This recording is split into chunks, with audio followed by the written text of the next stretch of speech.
রবীন্দ্রনাথ ঠাকুরের লেখা স্বদেশী সমাজ প্রবন্ধের গুরুত্বপূর্ণ কতগুলি ছোট প্রশ্ন যা পরীক্ষায় আসতে পারে। এগুলো তোমরা একবার মন দিয়ে দেখে নাও ও খাতায় লিখে নাও। ভিডিওটি ভালো লাগলে লাইক করো ও সাবস্ক্রাইব করে নাও চ্যানেলটি, যাতে তোমাদের কোনো ভিডিও মিস না হয়। ভিডিওটি তোমরা পুরোটি দেখো,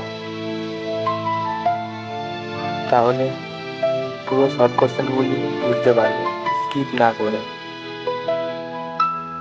চ্যানেলটি অবশ্যই সাবস্ক্রাইব করে রাখো।